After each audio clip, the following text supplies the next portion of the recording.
the first time because it never does. Holy shit. It actually worked the first time. That's insane.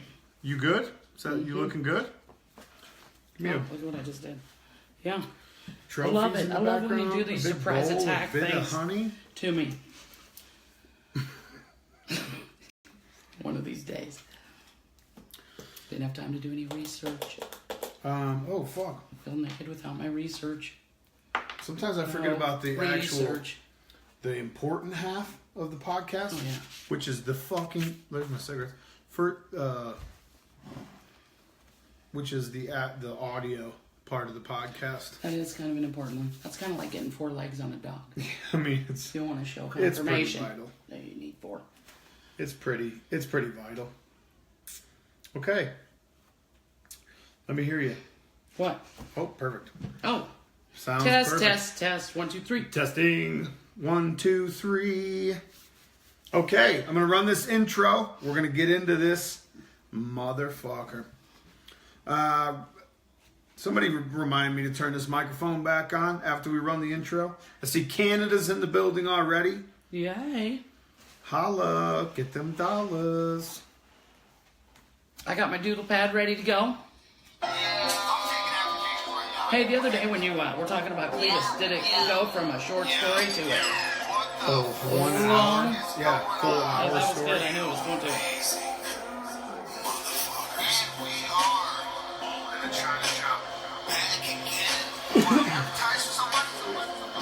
Hey, Eugene, you don't think I'm going to explain to you what we're doing today, Buff? I need to know Eugene's dogs. I don't know Eugene's dogs, but Eugene is like so loyal. He's on here every week. I know. I feel like I know Eugene. I feel like I know you, Gene. I know Eugene. Yo. I lost 3 hours somewhere today. Yo. Just gone. My day. You beautiful motherfuckers. Episode 93 of the Bull-NA-ChinaShop podcast. The original American Bully Lifestyle podcast. Today, we're going to be doing a little something different than what we normally do. We've had a long list of questions sent in from a group on Facebook called Living the American Bully Lifestyle. It's a new group full of it's an Ohio-based group, I think. A new group full of mostly new people who have a lot of questions pertaining to the show ring, judging, handling, basically all the shit that we do. Ruined their whole group. They probably had a nice little thing going. We're going to try to help there. Now you told everybody. You're all newbies, and we still love you. Well, tied up. Actually, to be honest with you, I looked through like most of the comments that were on there. Didn't recognize a lot of names, but the names that I did recognize in there are knowledgeable people, so they should have a leg up and a good start, hopefully. Either way, we're going to answer all their fucking questions tonight. Oof. So it's Wednesday. I don't know how to unlock this. Perfect. Okay. I'm going to do upcoming events here real quick, and then we'll jump right into some of these questions. First and foremost, April 22nd in Holland, ABKC Holland, King's Day show. Last minute change, last minute addition. I will be there. I'll be traveling over to Amsterdam and then off to Weeken. I think that's how you say it. Weeken. It's in there somewhere. We'll be traveling to the show Friday, the 20th. So anybody that's going to the show from the UK or Europe, if you want to get pictures done or a video done, I did turn on the microphone. Thank you. See, that's what I'm talking about. Love it. I appreciate that. But pictures, videos, anything like that, just shoot me a message and we'll try to get you in. Hopefully we'll see everybody from the UK and Europe over there. From where? Well, we're flying into Amsterdam. Uh-huh. And then flying with a puppy, and then handing the puppy off, and then the show's about an hour from Amsterdam. Just got to drive out to where the show's at.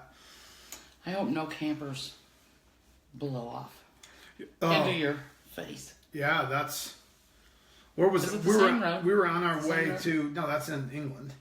Oh yeah, that's Was right. when that happened. We were on our way to Millennium Bulldog's Beast of the East show, first international trip, and a fucking camper. The whole top flew off. That's a fact. It's not even. That's a true story.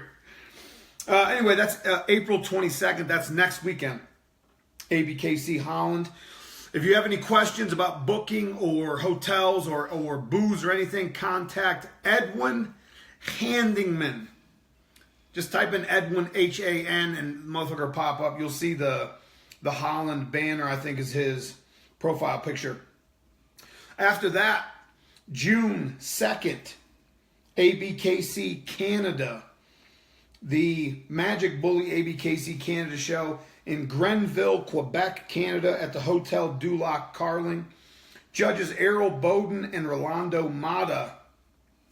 Couple of good guys, couple of friends of mine, good judges.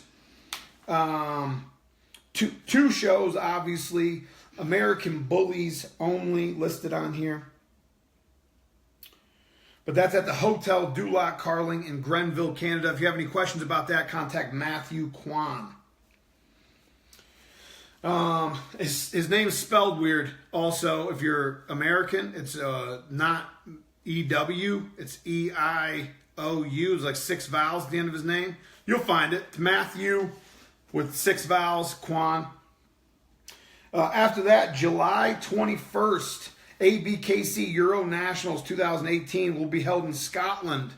Edinburgh, Scotland at the Royal Highland Centre. That's a multi-breed event. American Bullies, Alapaha, Cane Corso, English Bulldog, French Bulldog, New Age Bulldog, Oldies, and Staffy Bulls. Also Bull Terriers if they get enough registered. What about Shorties? Shorty Bulls are in there too. I actually just good, skipped cool. over the word. That's kind of... I thought you were doing that. Shorty Bulls also. Also junior handlers for both shows. Rolando Mata and Roberto Guzman are going to be judging that one. That's at the Royal Highland Centre, Edinburgh, Scotland, July 21st. Contact the ABKC UK team for that. Sean Main, William Byrne, Derek Morris. You can look them up or shoot me a message, and I'll help out if I can. After that, we've got Ireland, September 29th.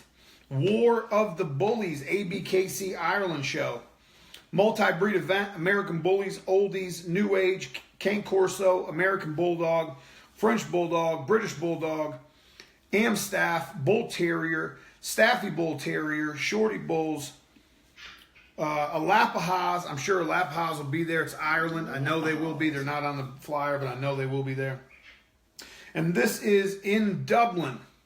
Dublin, Ireland, September 29th. Contact Carl Carney. Shout out to Carl for bringing me out for that one. I'm looking forward to that. Anything you want to add to the upcoming events? You got anything? Plan on going to any shows? I have a lot of stuff going on, but right now, I can't even think of it because I lost those 3 hours I told you about now. Okay, so how did you... I'm very unprepared for this evening. Well, the sun stayed out longer.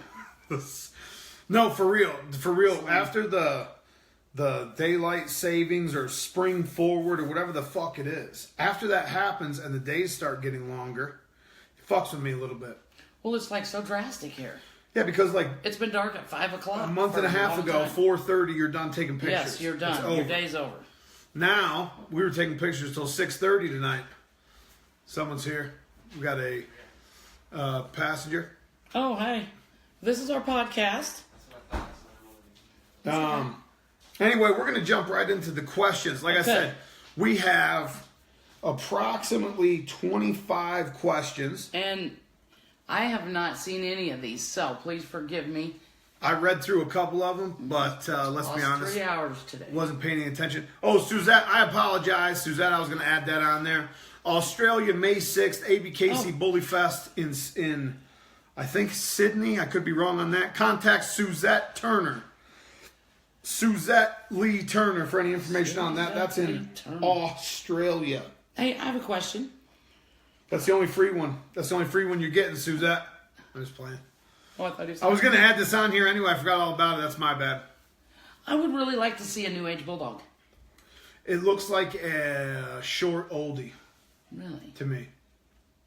I know they have a standard, and they're actually the New Age Bulldog Breed Club, I think, too.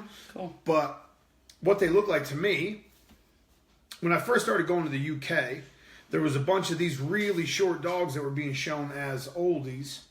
And, you know, an oldie, 17 inches, 16 inches for a bitch or whatever, however you want to put it, shouldn't be under that height. But these dogs were like 15 inches tall, 15 and a half inches tall, looked like an oldie bully, proportionate stuff. Really nice little dogs, just a little bit out of the standard.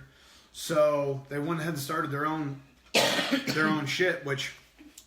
That's cool. I'd like to just hear how they're doing. And a minute to develop, that's obviously. very interesting to me. Always interesting to me. But to me, they just look like short oldies. If I were to explain them to a layman, it would just be a shorter Old English Bulldog. Not quite the proportions of an English, not quite the compact, you know, like Bulldog look of an English Bulldog, but not as big as an oldie. You know, like an oldie look, but not as big as an oldie. Cool. That's cool. That's something. Okay. God, this phone's going to be an Questions. issue for sure. Okay, hang on here. Okay, question number 1. Anyway, these questions, we have about 25 questions from a group called Living the Bully Lifestyle right on Facebook. Look that shit up. Join the group if you want. I think it's an Ohio-based group. 2.8K members. Small group, but a lot of questions and a lot of people that are kind of thirsty for some knowledge about the show ring ABKC lifestyle as well. So we're going to start right into it with some questions from a moderator of the group named Chris Davis. Number 1, what comes to mind when you hear the term breed type, and how important is it to you when you judge a dog versus conformation standard? What comes to mind when I hear breed type is instantly recognizable dog. Meaning, if you drive by a dog that's 50 feet away in the street and you can recognize that dog as its breed, that's breed type. Everything that's in the standard, everything that's encompassed in the written standard is a part of breed type. The structure, the movement, the coat, the look, the expression, the character, everything about what's in that standard is a part of breed type. But I think it's as easy as being able to instantly recognize a dog is the breed you think it is. Well, these are for new people, right? Very, very new people. So breed type's kind of a... And how important is it? It's the most important thing. There is nothing more important. Yeah, it's really important. There is nothing more important. Breed type is paramount. But I feel like you like the dogs and you like the shows and yada, yada, yada. And even hearing the word breed type comes a little bit later. Yes. Okay, so then you're like, don't know what breed type is. Exactly. And you can go on and on and on about breed type. You can get a book and read about breed type. But Solving the Mysteries of Breed Type, that's a good one. No one can teach you to see breed type. Right. You have to be so intrigued that you want to learn it. And like Ty said, it's what sets the poodle apart. You know, how do you know this is a poodle? How do you know it's a poodle? Right. Why? Because it looks like a fucking poodle. Okay. Yeah, like how? All the traits that separate each breed from the other breeds. How do you know it's not a bulldog? That's breed type. It's not a bully poo. It could be a bully poo. If it looks like a poodle, it's a poodle. And then you'll see similarities. But, you know, a poodle's going to have curly hair, finer bone, a longer snoot.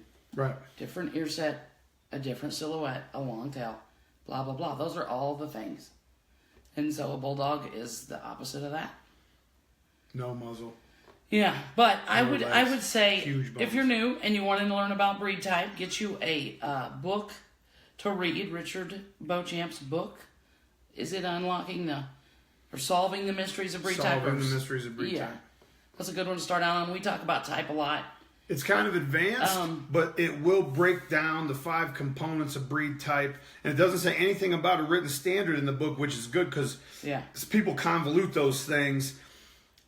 And I just feel like everything about breed type's in the standard, but the 5 components of type are like the bare bones things that you need to know and things you need to read. It's fun to show. Learning these things in this order lets you know what you need to bring to the show, you know? And just know it's a deep subject, and it's one you'll talk about for a long time. And when you're learning it and you're reading a book, that's when you need a mentor. So you can read it in the book, and then you can bounce it off someone who knows. So right. You can learn it. Or start at episode 1 on the Bull-NA-ChinaShop podcast. Listen to 93 episodes. If you still have questions, just message me. We'll go from there. Message Jamie. We'll go from there.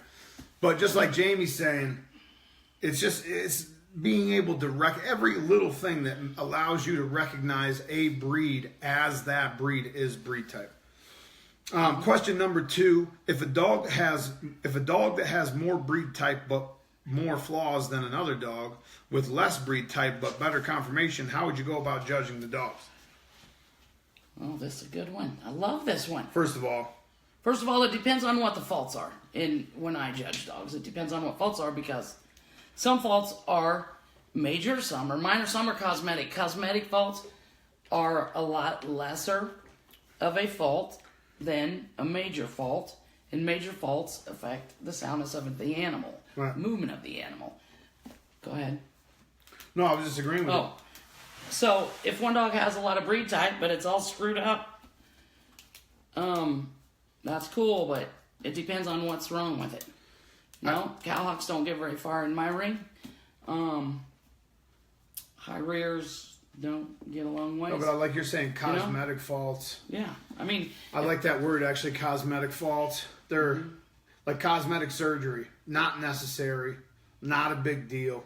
I mean, as far as crossing over to cosmetic faults, not that they're not a big deal, but they just have less value than, say, locomotion problems. Right. And I think when after the show and everybody's at home bitching, like what always happens on about Tuesday, 10 in the morning, this is how I feel about cosmetic faults. Let's talk about missing pigment in the nose. Okay, it's got that old Dudley. They got the old Dudley nose. That old Dudley. If that dog is really nice in the other important ways, we ain't messing with one breed in the ABKC that we are at a point that we need to worry about a Dudley nose.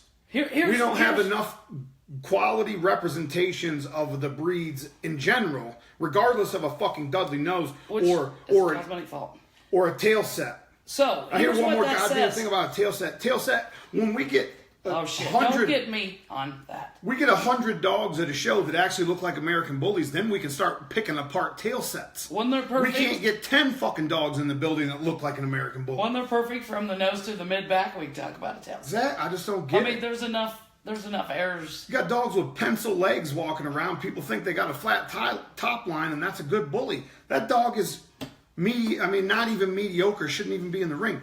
I have an issue with the question itself. But here's what I was going to say. When you're home Tuesday and you're griping with your friends, and you're like, well, Fido's got a Dudley nose. He beat so-and-so. Fido. Well, I don't know. What if I say something else? No, I like Fido. Bingo's a good one. Here's the thing. One Dudley nose is a cosmetic fault. Don't put 20 of those in your breeding program and breed them together. Then we have an issue. Right. But lacking pigment everywhere. Don't get all lost on, so-and-so's a shitty judge because they awarded Joe Blow with the Dudley nose dog. Right. The award. Right. But I mean, that's not even my issue with the question. I see this a lot. People pit quote unquote breed type against quote unquote conformation. It's the same fucking thing. For a dog to be a good example of the breed, it has to be conformationally sound. And when you say conformationally sound or correct, that's another word people misuse a lot. But when you're talking about conformationally sound animals, we're talking about everything that's in the standard. When we're talking about dogs that have flaws, all the dogs in the ring have flaws. Some flaws you're going to recognize because that's where you're at. That's the level you're at. You're going to recognize easty-westy feet. You're going to recognize a long, weak neck. You're going to recognize cowhawks. You're going to recognize a bad top line because that's the level you're at. it takes a while to start recognizing the eye set being off and the expression being fucked and the character not being there for the dog. The angle of the shoulder. Tell me the angle of that shoulder. The lay back of the shoulder or the lay in of the shoulder or the actual height of the shoulder blade. The length of the upper arm, the pasterns. Is it weak pasterns or is it flat feet? These, I mean, all dogs have flaws. So just because you're seeing a dog that has 2 flaws that you can recognize doesn't mean that's all that's in the ring. Every dog that's in that ring's got flaws, I promise. So if you see a dog that's got some visible flaws, has a sway back, maybe he's a little cow-hawked, and then you see another dog that has a great top line and rear angulation but has no bone and a narrow muzzle, what's more important? That narrow bone or no bone and narrow muzzle is just as important as a flat top line, if not more, because that has to do with the silhouette. You understand what I'm saying? Now, I'm not saying we should be breeding sway back dogs because they have huge bones. All I'm saying is it all comes into, it works itself into one little package. And when you're judging, you got to look at everything, not just the stuff that you can recognize or the pet peeves that you have, because a lot of people pick their own. Oh, I personally don't like easty-westy feet, but I'm looking at the whole package. You know, I'm not going in the ring saying, oh, that dog's easty-westy. It's not even a contender. Right. I'm looking at the whole package, still taking my personal preference out of the picture altogether. But I think people get that twisted a little bit. In order for a dog to be a good example of the breed, it needs to be conformationally correct. In order for that dog to have good breed type, it needs to be conformationally sound. Mm-hmm. You know what I'm saying? But we have a lot of dogs that are not thick enough to be in the ring. A lot of dogs that don't carry the mass or the size or the intimidating look to even be in the ring. Most of these dogs that are competing against these quote-unquote flawed dogs of breed type shouldn't even be considered, no matter how flat their top line is. Here's an example I use to everybody. If you're at a Rottweiler show, okay? If you have 9 Rottweilers in the ring that are all kind of similar, kind of on the same level, visible flaws, cosmetic, some have a couple major flaws, and then the 10th dog is the most perfect Doberman you've ever seen. Flat top line, perfect angulation, everything looks great, but it's a Doberman. It's not a Rottweiler. You're at a fucking Rottweiler show. That Doberman doesn't matter. See what I'm saying? Even if it's a perfect dog, the first perfect dog you've ever seen in your whole life, you're at a Rottweiler show.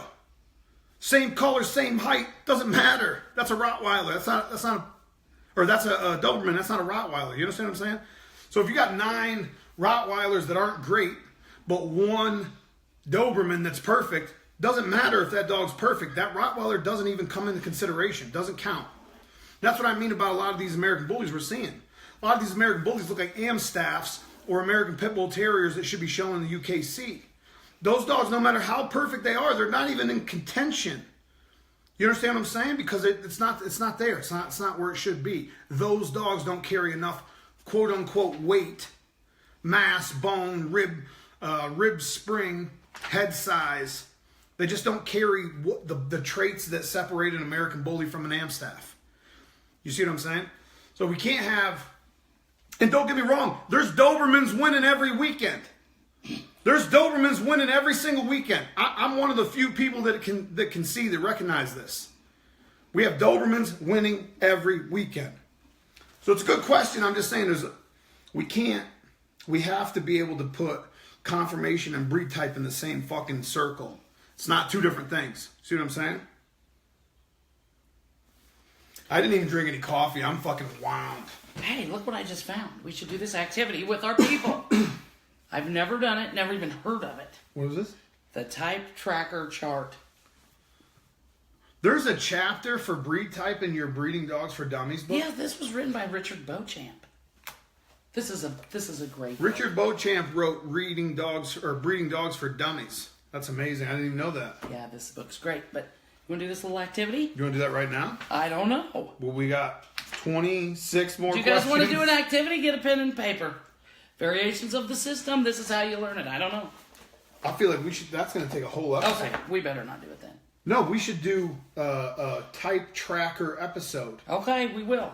Basic right here. I've never breed heard type. of this before.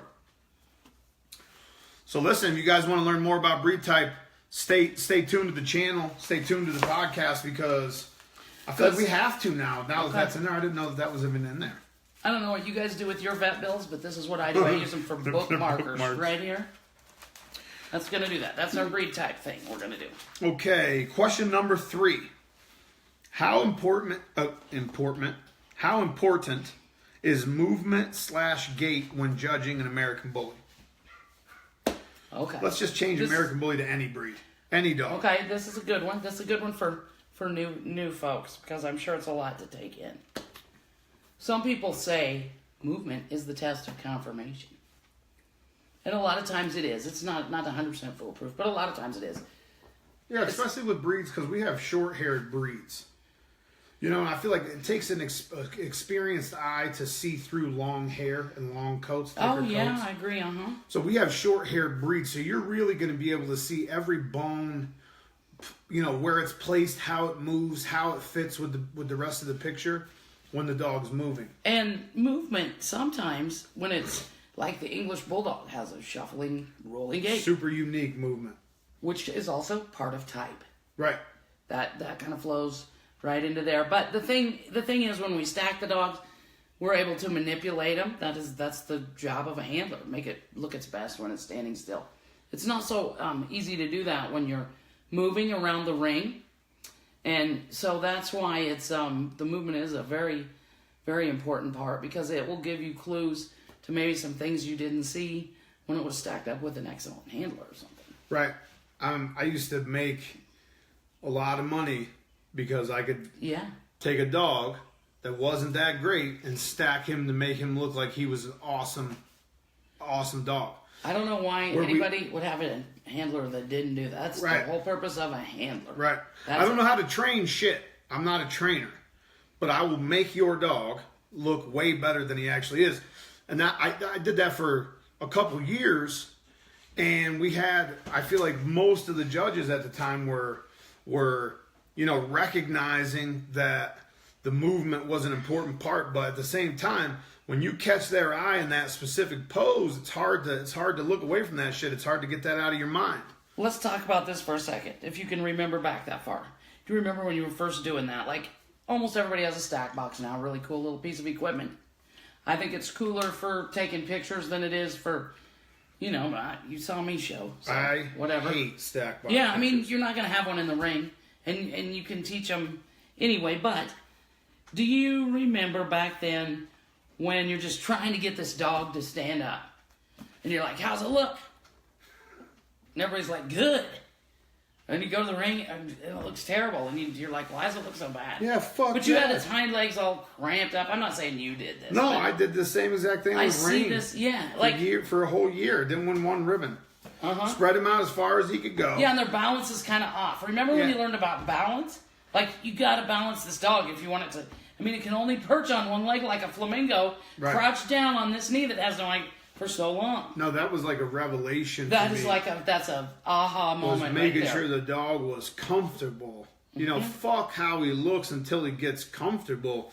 Because if he's not comfortable, he's not standing there with evenly distributed weight on all the legs. He's not gonna hold that stack. And if you want to know how movement affects conformation, you can kind of see it in slow motion on your stack box. Stack those legs way out here in the front, and what's it do to your top line? And then stack them way back here too far. What's that do? That's all your homework you need to do to figure out where the dog looks great or what you really have if you didn't see it before you got it on the stack box. Right. I think movement's definitely super important as far as judging a dog in the ring goes. But Richard Beauchamp, the same guy we were just talking about, he rates movement. Yeah, it just took me 45 minutes to get this phone open. But he rates movement 4th on the fucking list as far as importance when it comes to breed type. Mm-hmm. So as far as breed type goes, how that dog moves is an important part, but it's 4th on the list. And like Jamie was saying, English Bulldogs, Dachshunds, Basset Hounds, Frenchies. What about the little Hackney that... Oh, what's that breed? Is that a Basenji? I don't know. They don't bark. Yeah. But hackney movement, there's... Like the horse. And a lot of our movement terms come from horse terms. Right. Well, any animal that has 4 legs, they're going to be built similar and they're going to have similar locomotion. That's just how fucking life works, right? But I feel like each breed has a specific movement. It's not just this generalized picture of quote unquote pretty movement that you need to judge your dogs by. No, and read how an American Bully's supposed to move. Here's a very read how a Shorty Bull's supposed to move. When you guys are new and you're just starting out, this is for you new people. That's me. When you know your conformation and you're getting that down, you feel pretty good, and then somebody just screws up your whole day and says movement. One of the most common mistakes made is we throw all that crap away and we look for this gracefully moving, flowing that old poetry baby with the and bathwater. action eloquence. Okay, but we want it to be bully, right? Well, that's what I mean. We want it to have everyone has this generalized picture of how a dog should move, and it's like they're envisioning like a Saluki. Well, because movement, a tremendous reach and drive breed, and we don't have those breeds. But it's so common to do. It's so common to do that, and then what happens? We start looking at movement so hard, we forget about breed type a little bit. Yeah, I forget about everything else. Yeah, we forget it, and it's just common to do. So when you guys are learning that, try not to throw the baby out with the bathwater, because it kind of gets a mess really fast. Super fast. When you like bulldogs and all of a sudden now you got greyhounds because they float. I mean, you're like, where did this all start? A bulldog is supposed to move a certain way. So, but if you compare a bulldog movement to how a Saluki moves, they're not going to match. See what I'm saying? So people get in their brain how a dog's supposed to move in just generally, and now they transfer that to every other breed. A French bulldog's not going to move like a bull terrier. Well, think of people. Think of our build and how we move. Right, and I'm talking about even according to the standard. Each standard is going to have a specific way that they want the dog to move. You know, like, I don't know if there's anybody writing standards on how people should move, but there's genuine human locomotion. Just like there's general canine locomotion. One foot goes here, the next foot goes here. That's general fucking human locomotion. With dogs, it's you either got you're lurching or you're pacing or you're trotting. If you're pacing, most of the time real short back breeds with long legs will pace, which means they'll move the same legs on the same side at the same time. See what I mean? Instead of alternating their movement. But also with type, what was the breed designed for? Where's their center of gravity? And start with very opposite or different breeds until you learn this. Like an English bulldog, center of gravity, where is it? Basically on the ground. I mean, they almost need counterweights on the butt to hold them down sometimes, okay?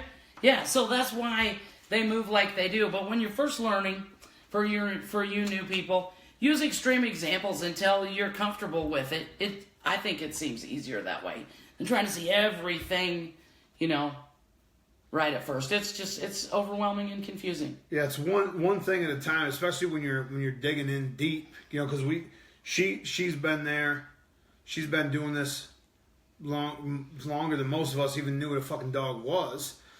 I've been doing this 10 years, and I still every day light bulbs go off. I'm like, oh fuck, that's why he looks like that. That's why dogs are so cool. You just look at the dog like, man, I can't figure it. Doesn't look right, but I can't figure it out. And then when you do figure it out, it's like, oh fuck, that's why he looks like that, or that's why she's moving like this. Number 3 kind of ties in. Number 4, is there any faults that are more detrimental than others? That's Jamie kind of talked about already. Cosmetic faults like an underbite or a kink in the tail, or the motherfucker's got 6 toes. One nut. That's kind of important. We're our judge of breeding stock. Yeah, like one testicle. A lot of people think that's just a cosmetic fault. These are dogs that got to be bred. We don't want any undescended testicles, But, you got there's going to be, each judge is going to put value on different faults and virtues. So they're going to value certain virtues or certain traits differently, and they're going to value each fault differently than I do. For me, I need to see a properly built shoulder assembly. Now, that's where it all starts for me. You look at the shoulders, it'll tell you a lot about what's going on behind it and in front of it. But again, that's advanced stuff. That's not just looking at a dog, oh, it's got flat feet. Yeah, it's got flat fucking feet, but look at the rest of the dog. If the rest of the dog looks great, fuck those flat feet. It's a whole package kind of thing. But like right now, there's a big thing about underbites and kink tails. It's a show ring, so it is a little bit of a beauty pageant, right? It is a little bit of a beauty contest. But an underbite on an American Bully, if the teeth are still touching and the head looks like an American Bully, not a bulldog, what's wrong? How is that any worse than a dog that has a narrow muzzle or a narrow head or a long weak neck or no bone? How is that worse than any of those? Is my point. Can I get way off subject, please? Like faults to me, the faults that hold the most weight are the faults that make or break your look. You know what I'm saying? Like a sniping muzzle on an American Bully, that's one of the highest issues. That's one of the biggest faults for me you're going to run into.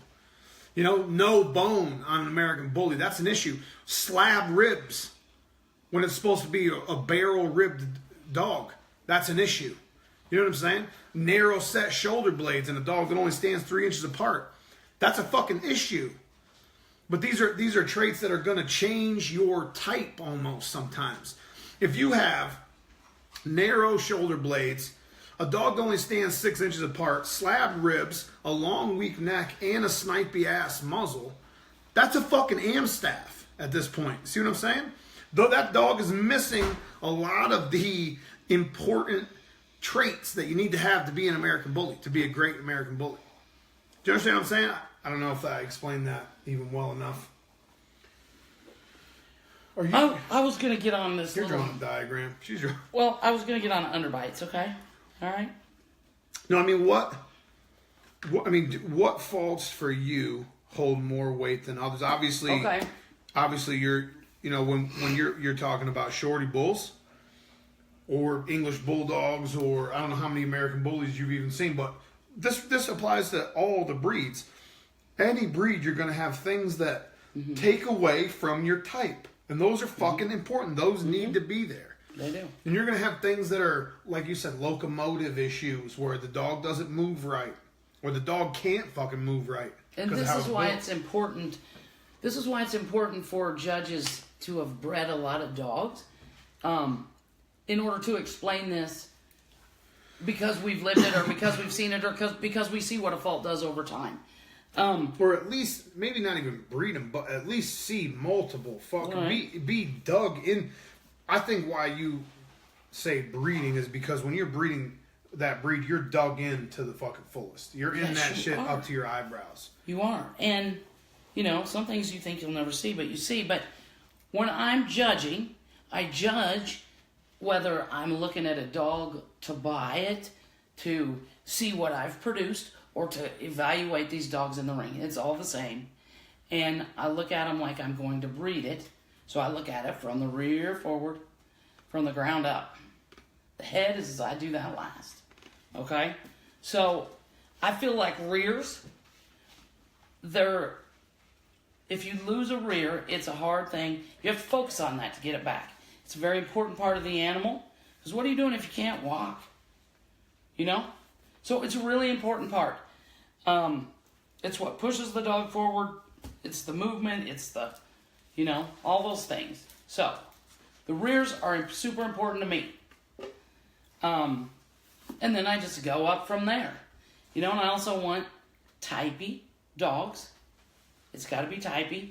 Yeah, that's probably the biggest thing. I think if I can't recognize it within 5 seconds, I don't care what it moves like. We got a fucking issue. Yeah, I don't care how many generations deep it is, but I have 47 generations of purple ribbon dog. I don't know what breed you have, so I don't know what those generations mean. I think when I judge, I'm so critical. I don't think a lot of people understand this about me, but to me, a show dog is a show dog, and it has a lot of value to it. I think there's such of a thing as a correct freak. I'm going to use that loosely. But it's not necessarily the show dog. In recent times, we've kind of lumped all that into one thing, and it varies from judge to judge and show to show and registry to registry. Right. I struggle. Much harder. I struggle really, really a lot with that and explaining the difference between the two. Like Nikki and Paris, a great example for me. It doesn't mean the extreme dog is any less valuable because it's not a show dog. Right.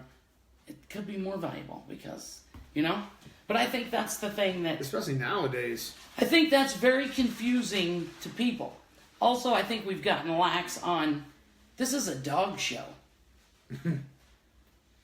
Give that stuff a bath. Don't try to hop in here with half-cooked stuff and be mad when you get a third-place ribbon or don't place. Don't do it. It's a dog show. We got to bring respect back to that. We can't even begin to do that until people start to learn similarly and stay on the same page and grow together, and we all work synergistically. Now I know I'm getting into fairy tale land, so let's get to the next one. Well, I was just looking at the time and looking at this list of questions. Holy fuck, this is going to be a long one. Hope you motherfuckers are strapped in. No, we need a timer that we turn over. I'm going to get faster. Shoot me a question. Hurry up. Hurry, fast, quick. Do you measure your dogs at the withers at the show or before they enter the ring? Oh my God, easy, simple. Before the show, come on, you know that. Grab a judge, get there at 9 instead of 11. Grab a judge, have them throw a wicket on there. If you don't know, easy peasy. If you don't know the measurements of your dog at the withers, don't let me see you on Facebook. Yeah. Telling me it's 12 and a half inches, yeah. Because Joe Blow's that's really 14 and a half. It isn't that hard to measure a dog. If we need to do that, we will. Next. Yeah, grab anyone. If you're attending an ABKC event, there's at least 2 shows going to be happening, or 3 most of the time, 4 most of the time. Because I bet you. There's 6 show weekends. Go to the show a half hour early, grab a judge, have them put a wicket on it. Number 6. In your opinion, what sets apart the standard bully from the classic bully? It literally is bone, ribs, head, and mass. That's it. They should be the same height. They should be the same length. They should have the same look. They should have the same bully traits.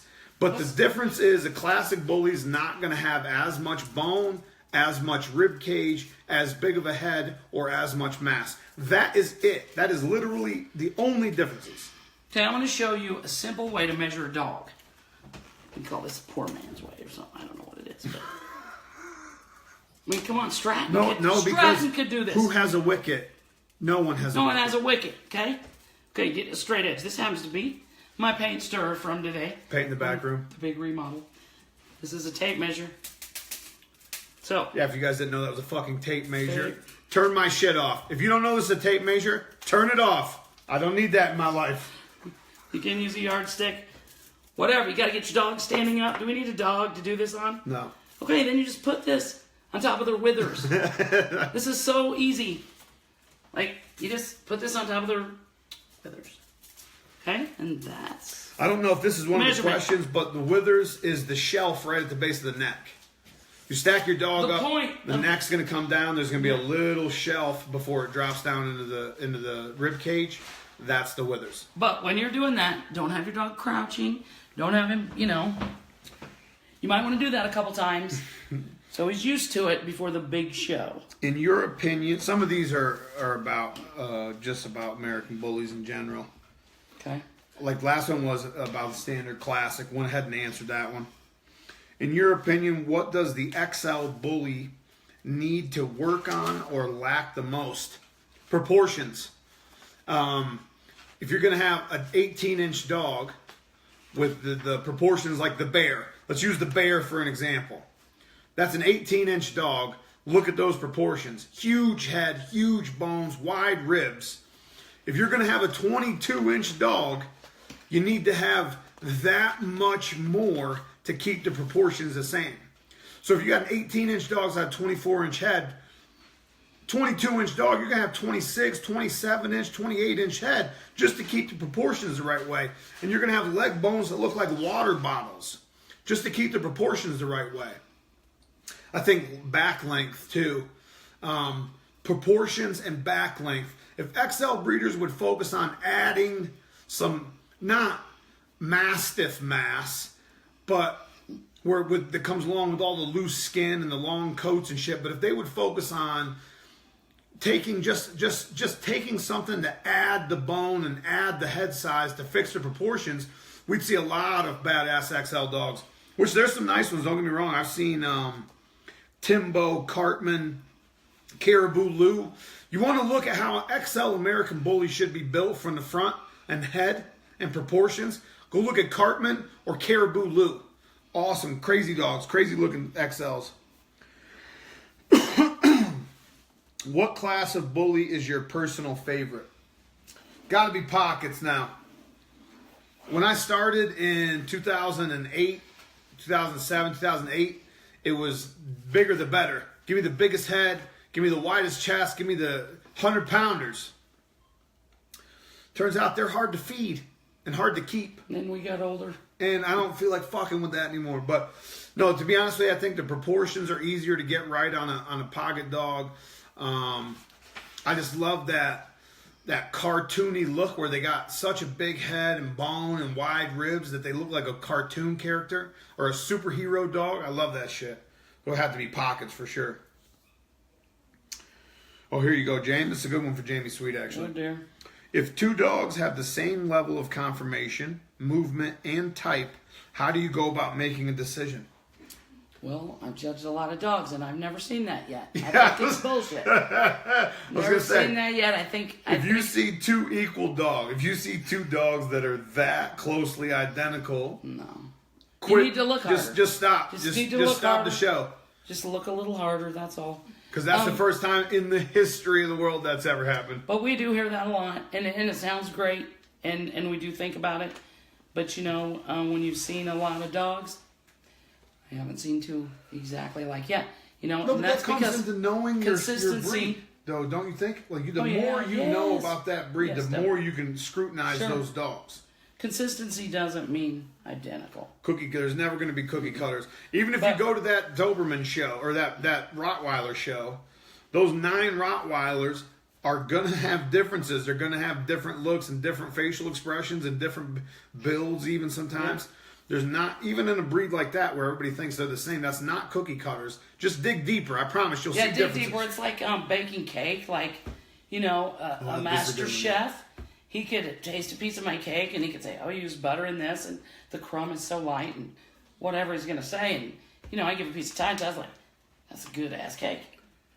But he doesn't know if I use oil or butter or if it's gluten-free or anything. I can't taste the difference between if it's sugar or salt, so it's great to me. So, the dogs are just like that. The more we do it, the better we become at it.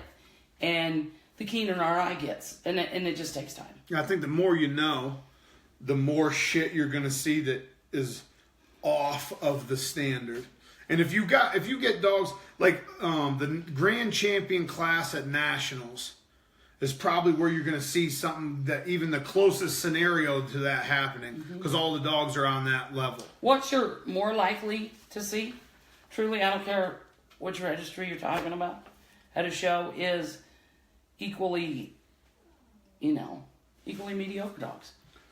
Yeah, well, I mean, if really and truly, that's if you look across the whole show, you're gonna probably what you're gonna see more of. You're gonna see a lot of dogs or a lot of classes where it's like there's not a great dog in here, but you still have to find a good dog.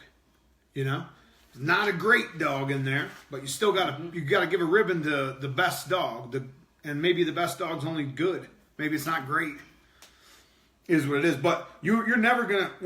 We are not close to having. I wish we two did. dogs that were equal across the board, and now you gotta figure out how to pick one. We're not even there. Not even close to there yet. Well, we could clone them like crazy. When you check the dog, number 10, when you check the dog's bite, what are you looking for? And do you put your hands in the dog's mouth or let the handler show you the bite? This is personal. Depends for me. It's a big what if. If the dog looks super comfortable and friendly, I'll put my hands anywhere I want to. If that dog looks like it don't want me touching its mouth, all I need to do is see the teeth. And what I'm looking for with an American Bully, which each breed's going to be different because some breeds call for an underbite, some breeds call for a scissor bite. Should I go get a dog? No, that's the last thing we need. Okay. She just wants to put a dog. No, I'm just thinking if they're new, they can see this. That's all I'm thinking about. No, what I'm looking for is how the teeth meet each other, if all the teeth are there, and what condition the teeth look in. If the teeth are green and rotten out, probably not going to take too much away from your dog, but I'm going to let you know, hey, you probably need to do some dental work on your shit. Gingivitis and shit wrecks dogs. Tartar, that shit wrecks dogs. Rotten teeth can put infections in their bloodstream and fucking kill your dog. So, but I'm really just looking for how the teeth meet each other and how many teeth there are.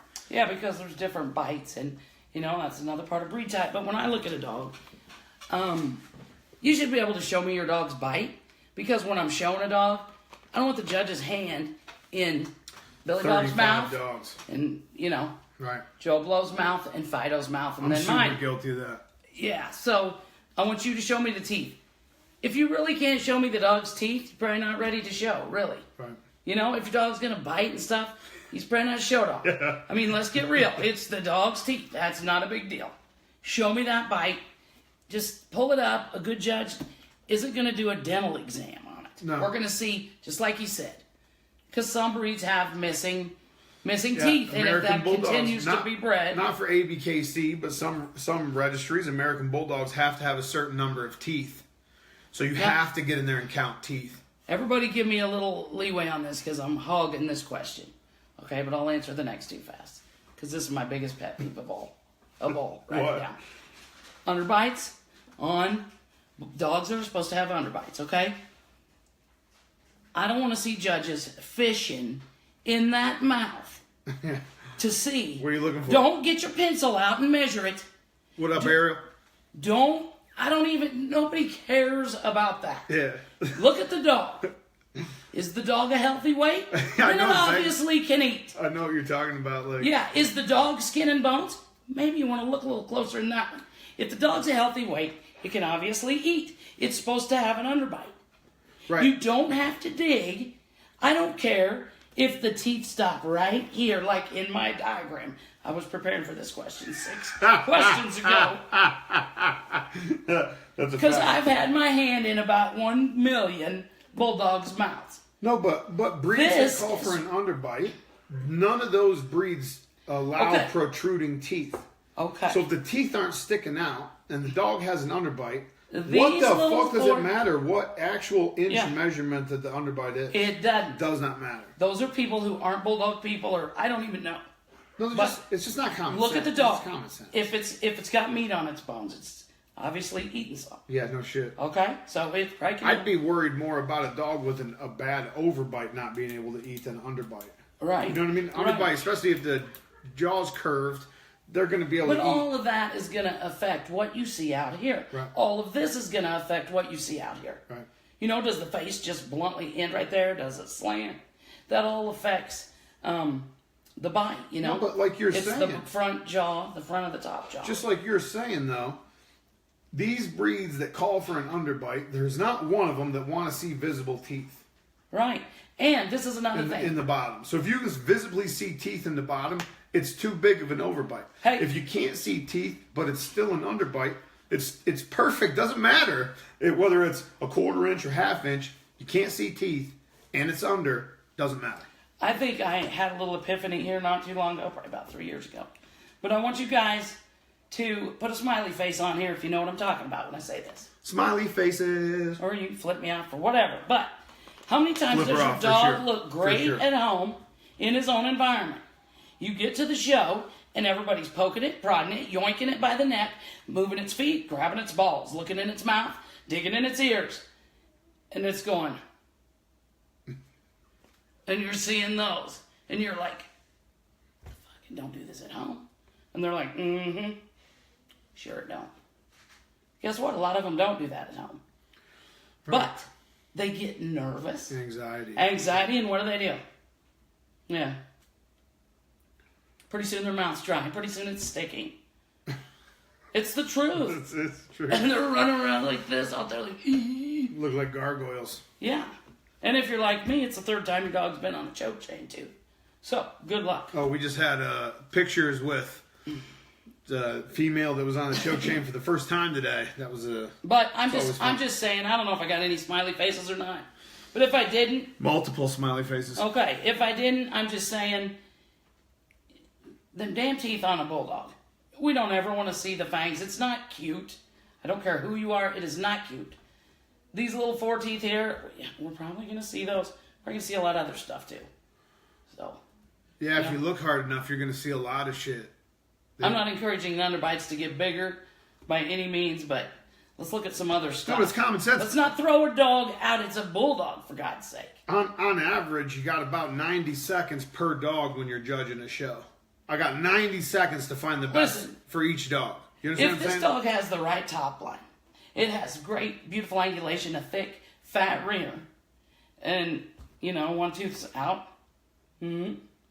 What are you going to do? You're gonna... Yeah, it's the whole dog. See, that's the thing. It's the whole dog. And even if a breed doesn't call for an underbite, unless you can visibly see teeth, shouldn't be damning. It shouldn't be something that's crucified. How come you think it looks like a bulldog? But now, an American bully, we're talking about breeds that call for an underbite. Like an American bully, you don't want to see a curved jaw. You don't want to see any layback to the muzzle. You don't want to see a extreme underbite. Like I said, if the teeth are still touching, but it's an underbite, and the head looks like an American bully, it's one of these. I don't know. We got 2 seconds on the next 5 questions. How important is behavior and showmanship in the ring? Oh my God! If the dog sits down or is reluctant to show, bite, or move. Show, bite, or move. We just talked about that. If your dog can't stand for evaluation, I'm probably going to dismiss it. I'm going to. Some judges probably won't. Some judges will make you go around and you're not going to get a ribbon, but they won't dismiss you.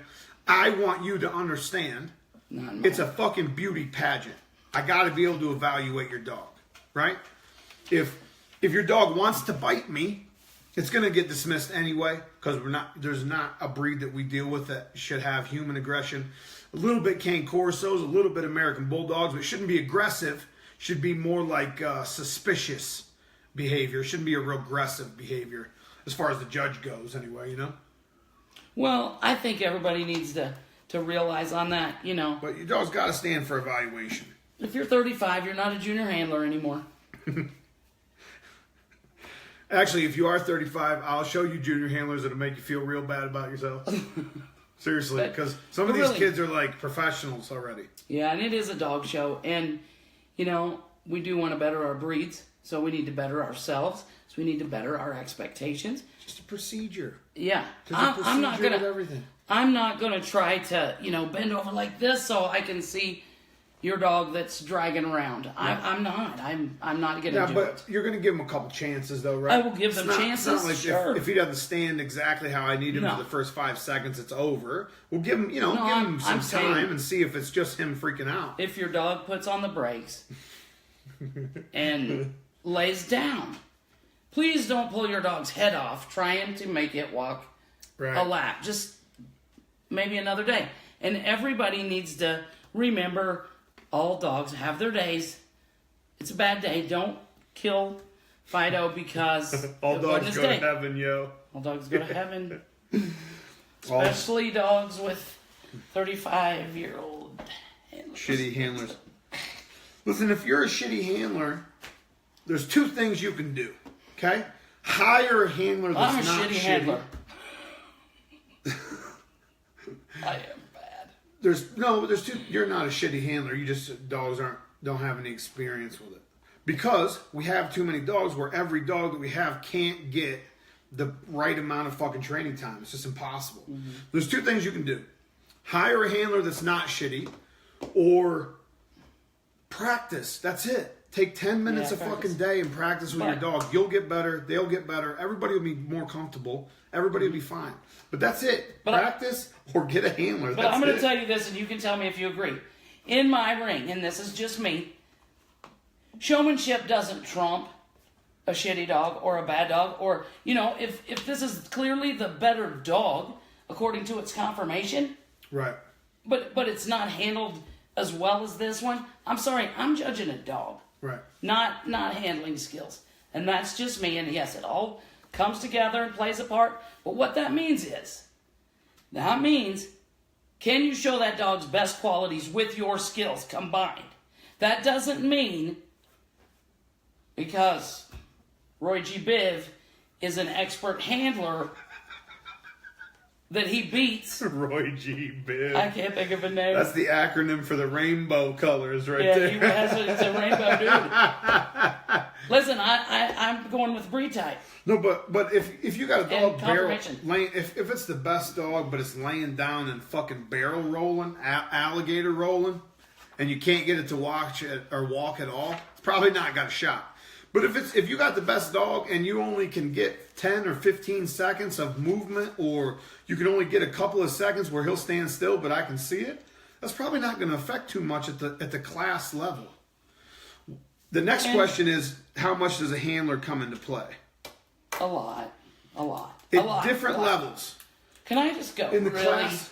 No, but in gangbusters on this one. In the class dogs, in the lower levels, when your dog's earning its points to become a champion, handling's not that important to me. Now, every judge is going to have a different value on handling and presentation and all that. Everyone's going to be different. But for me, in the lower levels, handling's not really that important.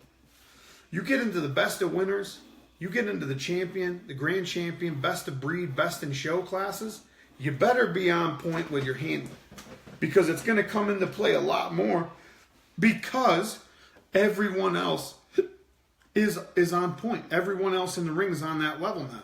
When you're class dogs, it's a crapshoot. You're sorting through a bag of trash most of the time. So if I find a good dog, but they don't have a lot of experience, the handling's not going to matter much at that point. You take that same dog into the best of winners, and they haven't figured it out yet, whether that's the best dog or not. It's up in the air now, because that handling is suspect. You see what I mean? So different levels for me. Okay, now I'm going to disagree kind of a little bit on this. Well, that's a surprise. Don't slug me. Super surprise. I think can't even joke about backhands anymore. I'll have the fucking women's rights movement marching on my door. I know. I shouldn't even have said that, really. You said backhand. I win. Hey, me too, man. Me too. Me too what? That's the movement. Me too. Oh, God. That's not the backhand movement. That's the lock you in a room and jack off in front of you movement. Or if you're Matt Lauer, get you in the room, hit a button under my desk so the door locks behind you, then you're really fucked. We got so off the track. Yeah, handling is important, and it depends on how serious you are at doing this. If you're serious, this is what you'll do. You'll research the breed. You'll see who's winning. You'll ask around. You'll talk to some people. If showing is your thing, you want a dog that's going to win in there. Nobody goes to lose. You're going to pay good money. Handling's going to matter. You're going to wait till your dog's the right age. You're not going to fiddle around with going to 17 shows when you can wait until he's the right age, the right shape. He knows what the hell he's doing. You got a handler. Boom, boom, boom, boom, boom. Everybody's head turns. Right. That's if you're serious. I'm not going to mess around and, if I would do this like now, I'm getting a real familiar winning handler that is known for showing the best. Right. That's what I'm going to do. If I'm just, fiddling around like I kind of like the breed, but I don't know. I mean, I just got one because Mary Jane had one. I mean, I didn't even really want this pup. She just couldn't sell it. So gave it to me, and she can't drive, so I got to take her to the show. Yeah, then. But, it depends on what level you play this game at. But I think what the AVKC is trying to do now is push more owner handlers. And I'm all about that shit. I'm all about that. I'm not saying I'm pushing that. I'm not. Hire a fucking handler. So your dog has the best chance of reaching its potential. And you don't want your dog to fall short because of you. You understand what I'm saying? A lot of people get nervous. A lot of people have never done anything like that. A lot of people don't know shit about handling. Hire a fucking handler until you figure it out. Here's a golden nugget. Get your pencil out. Write this down. Write it down. Let me tell you something. Not all handlers. There's nothing equal in this. Don't think because he said I'm a handler means he knows anything. Go watch him do it. $10 a show. Handle that dog. Yeah. All judges. I get so tired of people who think the judges are just endless, knowledge always right, superior beings, and all do things the same. No. Just don't even say that because you look like, you should have something on your head. Most of us are degenerate fuck-ups, so. I wouldn't go that far. No, but just remember when you're going in, there's levels to everything. You choose which one you're going to be on, and don't rush. That's it. No, there's nothing wrong with starting at the bottom rung of the ladder. Nothing. We all started at the bottom rung of the ladder and had to work our way up. All of us. So until you figure this shit out, hire a handler or practice 10 minutes a day. I'm telling you, it literally only takes 10 minutes a day just to get that dog used to going through those motions to where it can don't do it longer than present itself the right way. Next. What current dog would you say is a great or perfect, quote unquote, if it exists, representation of a pocket standard, classic, and XL American Bully? Okay, perfect dogs don't exist, so I'm not going to entertain that at all. It's not even one close to perfect yet. But there are some great dogs, some great examples. I really hate to toot my own horn here, but I got this young dog named Cletus that's, blowing my mind. Like, he's only 14 or 15 months, so who knows what he's going to turn into, but really, really good, really nice example. Grand Champion Rocco, as far as standard dogs go. Pocket dogs, I would say the bus. I mean, I said it probably 2 years ago. That's going to be. I said first time I seen him, he was 8 months in a show ring. My good friend John Sweet actually put him up for a best in show that day.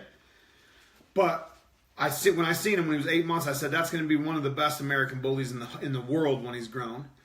And he literally is. He's one of the best examples of an American bully for the pocket class that we have. Maestro also. But again, that's talking about my own dogs. I'm trying to think of other people's dogs. That's what we do best. Yeah. We like to. Really good at telling you about my shit. Not real good about talking about other people's shit. I named a dog today, and I think I named it great. Did you see my name? No. Humble Brag. Oh. Humble Brag's like a... I love that. Instead of patting yourself on the back, you just give your like a little. Well, pass. you know, you're patting yourself on the back, but you're trying to act like you're not. Yeah, I thought that was great. Like, I donated 4 of my Oscars. Yeah. Oh, I won 4 Oscars. Humble brag. Okay, what's the biggest issue you see with handlers? Most people that say they're a handler are not a handler. They're just handling dogs. There's a difference between handling dogs and being a handler. Mm-hmm. Like she said, you're going to take it serious. You want to be a handler, you're going to take it seriously. You're going to dress to impress. You're going to practice with all your client dogs. You're only going to accept dogs that you think can win. I would think so. And if you're just handling dogs, it's a crapshoot. I mean, there's not one thing wrong. It's all of it's wrong. I want to see somebody who truly acts like they enjoy what they do. The last thing I want is like a slow, lazy handler. You want somebody that can snap it up and get that dog's attention and get him to look and we're going around. And I think that's why I failed so much, to be honest with you. Well, I'm not really coordinated enough to be a handler. So, I like to have a good one. But, yeah, it's a skill like anything else. Some people can dance. Some can't. Oh, I forgot to say, these questions are from a different person than Chris. Andrea Bradvica. I don't know. The name sounds like it's Eastern Bloc, like one of the Russian countries that broke off. Not necessarily Russia, but like Slovakia or the Czech Republic or, something like that. That sounds like one of those names. Andrea Bradvica. You're probably butchering that. I definitely am butchering that. What advice would you give to someone who is new to showing? Listen to my podcast. Started episode 1, the Bull-NA-ChinaShop podcast on iTunes, Bull-NA-ChinaShop TV on YouTube. Hit subscribe. New to the showing. Second time you said it was right. Bradvica. I got to see. Bradvica. Here's my advice. Born in Croatia. I'm a monster. I'm a legit monster with these last names, I'm telling you. You are doing well. Can't pronounce them, but... Go to a lot of shows first. Take a notepad. Write down what you see or somehow remember, what you see. And don't get in too much of a hurry. Because, listen, it's just as much fun to go and mingle and watch as it is to maybe hop in when you're not ready. Right. So go to them. Don't go to the smallest show and make all your judgments off that. Right. Don't go to the biggest show and make all of your judgments off that. Go to a few. And not just ABKC shows. Right. Either, just go around and see. AKC shows, UKC shows. If you're in Europe, EBKC shows even. From what I've seen from them, they're huge. And the procedure's still the same way. There's just FCI shows if you're in Europe. There's a lot of places you can go to see. Or a local kennel club. Like even Jamaica has a Jamaican kennel club. Or everywhere you go, there's going to be a kennel club for that country or local kennel club that you can go to their shows and watch the procedures and the shit that happens. And if you see someone and they happen to speak with you and you think they did a great job, ask that person, are there handling classes? Is there a group that gets together? Something like that. But here's another tip. Don't go to Petco and do puppy kindergarten with your big show dog right off jump because you'll have to retrain what you learned there. Obedience, if you want to show your dog, obedience is the last thing you want to do. It's the last thing you want to teach your dog is how to sit. Until you know what you're doing really, really well. My dogs don't even hear the word sit. We don't talk about sitting. We don't sit. Stand. Stack them up. That's the only command they get. Stack them up. Obedience is it just, like she said, you're going to have to retrain the shit. You're going to teach them how to sit. Every time you stop, the dog sits, then you're going to have to, we're going to get it up. But yeah, just look around. No matter what registry it is, handling's handling. The whole goal is to present the dog in the best way possible. So. Right. They don't handle different over here than over here for the same breed of dog. Yeah, exactly. I seen a couple questions pop up on the screen. I got a list of questions on my screen, so any new questions I'll answer. I'm going to be on time and a half here soon. So I'll just answer them in the comments. It'll be easier that way, But I appreciate everybody chiming in and shit. Like, I think this is some of the most interaction we've had. Obviously, the Q&As are a big interactive thing because we're answering people's fucking questions. Next question comes from Hannah Hackett. Nope. Hatchett. Hannah Hatchett. Do you think a dog should be able to earn points before a year old? We see dogs champ out in the 6 to 9 standard class, 9 to 12 standard class before they're fully mature. Do you think dogs should be more mature for earning points? I don't want to be a dick about this, Like, I really... So I'm not even going to answer. I try to stay calm about this. But the fact that puppies earn championship titles drives me crazy. I think it's crazy. I think it's fucking crazy. Especially if we're going to have dogs broken up into different varieties. Standard class, classic class, extra large, pocket class. How are we even allowing dogs to earn points before they're in their actual class? Doesn't make sense to me. But I believe AKC actually does a puppy program where even like 3 to 6 month old dogs are earning points now. I don't know if it's a junior championship or whatever, but I mean, it's not just us that's doing it. I just hate it, to be honest with you. I just hate it. You know what it started out as a long time ago? Way to offset the cost of the show. You know, and it's true. Right. And everybody gets excited about a puppy. And we're not the first one to do puppy classes. No. By any stretch. But yeah, I'm with you. I think the 9 I'm there to for 12, breeding stock, period. I don't care how old school that is. Exactly. That's what I'm there for. We're evaluating breeding stock. What dog's getting bred before it turns a year old? Nothing. Not even males. Not even male. And for me, anyway. What dog is being bred before it's a year old? It shouldn't be, especially in our code of ethics. I was just going to say that. However much weight you put into the code of ethics, but our code of ethics actually, nothing under a year. Females, I believe it's 18 months. Males, it's 12 months minimum. So what are we doing? We're not evaluating breeding stock. We're evaluating maybes. We're evaluating potential. I don't want potential to earn points and have a potential championship that turns into a train wreck champion at 2.5 years old. Drives me crazy. But it is the way, it's the world we live in, is the way it is. That shit's going to happen. We just have to keep pushing. Show under judges you think are competent, even if you have young dogs. That's it. Mm-hmm. That's the best advice I can give you. Show under people you think are competent. Now, the people you think are competent and the people I think are competent probably going to be two different people. Probably going to be different people. Probably so. Second question from Hannah.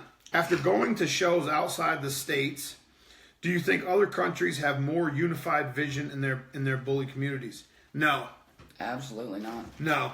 I think at first everywhere does.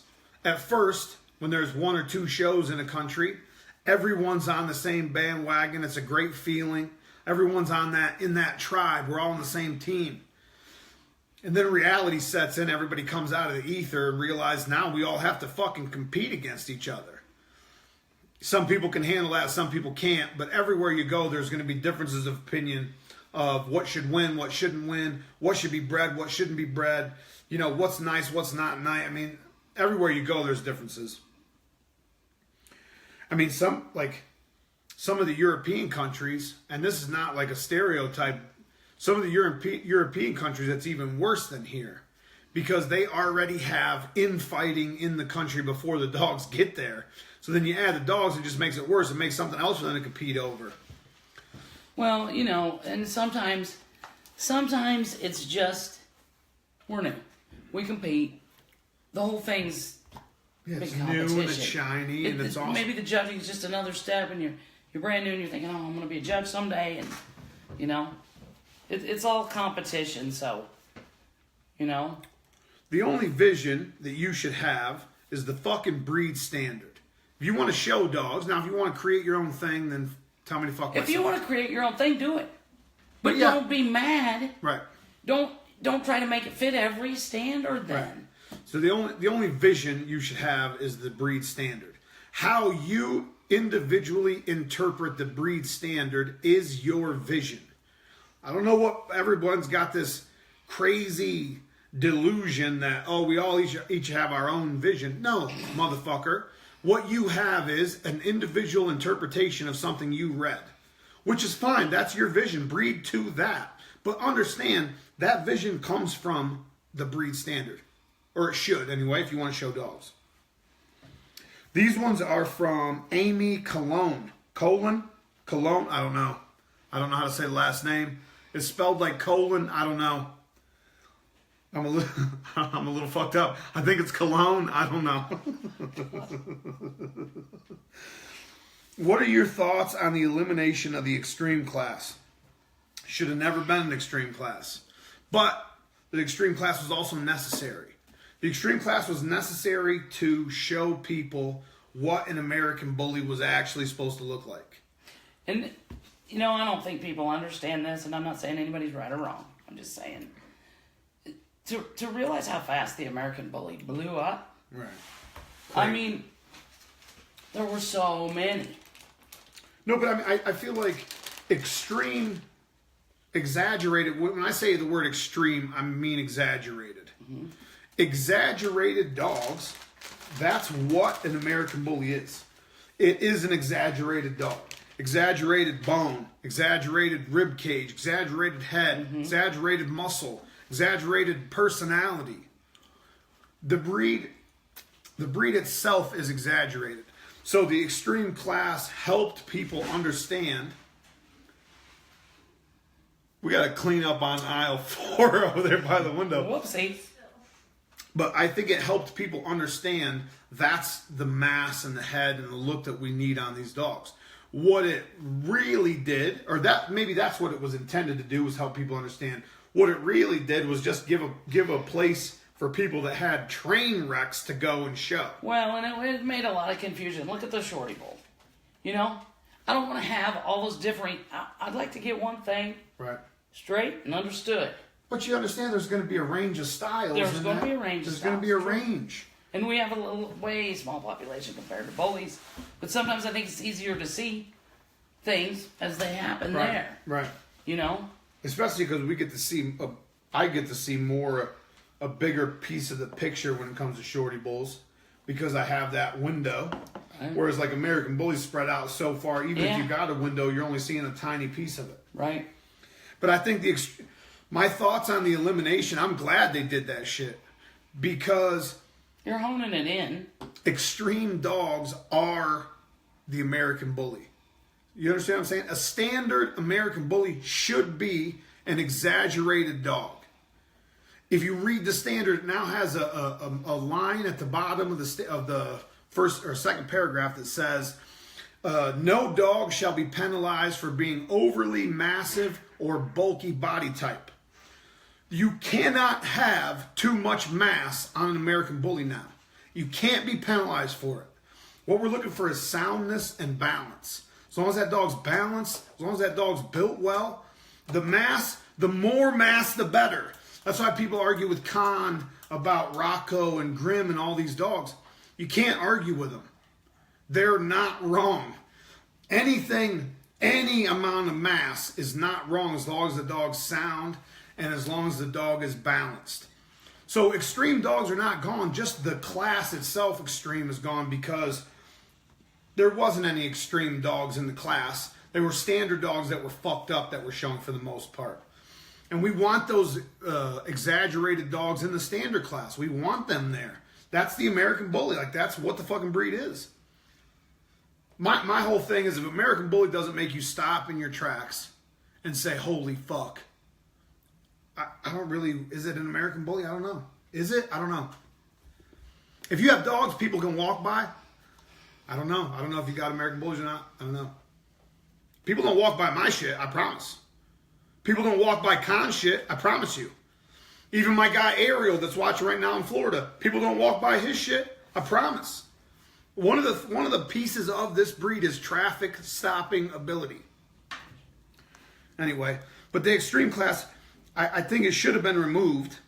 But the extreme dogs, I like what the ABKC did with that amendment as far as the massive, bulky body type.